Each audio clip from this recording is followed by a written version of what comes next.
मिलिए कुल्लू की उस महिला से जिसे सबसे पहले चला तबाही आने का पता। फिर इस अकेली ने कई लोगों की जान बचाई। तबाही में इसका खुद का घर भी चला गया, नामो निशान मिट गया, लेकिन फिर भी हिम्मत नहीं हारी और कई जिंदगियों को मौत के मुंह से निकाला। आफत आई तो दुर्गा बन गई और एक ही पुकार से मोहल्ला बचा लिया। लेकिन इनके साथ वो हुआ जो ये फोन पर देख रहे थे। जैसी तबाही का वीडियो देख रहे थे वैसी ही तबाही 2 मिनट बाद इन पर बरप गई। ये कुल्लू की मंजू सूद है। मंगलवार को अखाड़ा बाजार में जो 2 घर गिरे उनमें एक घर इनका भी था। हमने मंजू सूद से बात की तो उन्होंने तबाही के वक्त का भयावह मंजर बयां किया। मंजू सूद कहती हैं कि जान तो बच गई है, लेकिन तन पर पहने कपड़ों के अलावा पल्ले कुछ भी नहीं बचा है। जो था सब मलबे में दफन हो गया है, मिट्टी के ढेर में तब्दील हो गया है। मंजू सूद ने बताया कि ये मंगलवार की रात की बात है। वक्त करीब 11:30 बजे का था। बाहर मूसलाधार बारिश हो रही थी और घर में वो, उनका बेटा और ननद थे और खाना खाकर बेड पर लेटकर बातें कर रहे थे। मंजू ने आगे बताया कि मैं मोबाइल फोन पर मंडी में हुई तबाही के वीडियो देख रही थी और सोच रही थी कि भगवान ऐसा किसी के साथ न करना, लेकिन क्या पता था कि थोड़ी देर बाद हमारे साथ भी यही होने वाला है। इतने में अचानक घर कांपने लगा जैसे भूकंप आता है। फिर अगले पल में दीवारें फटने लगी और इससे जो धूल निकली उससे पूरा कमरा धुआं धुआं हो गया और उस वक्त उन्हें पता चला कि पहाड़ दरक रहा है और तबाही आने वाली है। फिर जिस तरह से जिस हालत में ये कमरे में बैठे थे उसी हालत में बाहर निकले।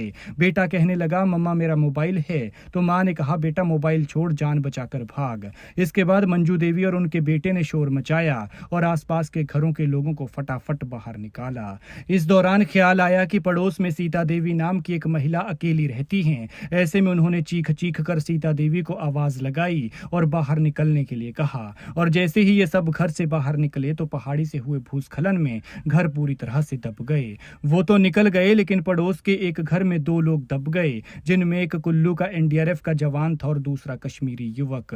मंजू देवी ने बताया कि घर तो तबाह हो गए, ये शायद कुदरत का कहर था, लेकिन भगवान ने हमें इतना वक्त जरूर दिया कि खुद बाहर निकल सकें और जान बचा सके। ऐसे में इन्होंने अपनी भी जान बचाई और आसपास के लोगों को भी बचने का मौका मिल गया। मंजू देवी ने बताया कि यह तबाही इतनी जल्दी आई कि कोई भी घर से कुछ भी नहीं निकाल पाया। तन पर पहने कपड़ों के अलावा इनके पास अब कुछ नहीं बचा है। घर पूरी तरह से तबाह हो चुका है। सीता देवी के मकान की भी हालत ऐसी हो गई है कि वो रहने लायक नहीं है और यहाँ रहना खतरे से खाली नहीं है। इसलिए इन्होंने बेटी के घर पर शरण ली है। सब खत्म हो गया है, लेकिन हिम्मत अभी बाकी है, जो कि इस वक्त चाहिए। जिस तरह से मंजू देवी ने बाकी लोगों की जान बचाई और जिस हिम्मत से अपना दर्द हमारे साथ साझा किया, इस वक्त आपदा पीड़ित लोगों को उसी हिम्मत की जरूरत है। खैर क्या कहती है मंजू सूद सुनिए, और इनकी इस डेयरिंग कहानी के लिए एक शेर तो बनता है। मैं अखाड़ा निवासी हूँ। तो मैं 11 साढ़े 11 बजे अपना मोबाइल चला रही थी, तो मुझे थोड़ा कोई 11:45 बजे ऐसी ज़ोर से आवाज़ें आई। तो मैंने सबको मतलब अपने बेटे को बोला पहले कि ऊर्जा ऊर्जा कुछ पहाड़ आ गया ऊपर से।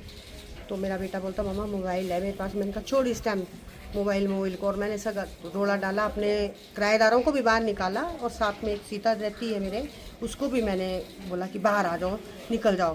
तो उसके बाद और पहाड़ आ गया, तो हम सेफ निकल गए वैसे तो बाहर सारे, मगर बाकी तो हमारा नुकसान हो ही गया घरों का।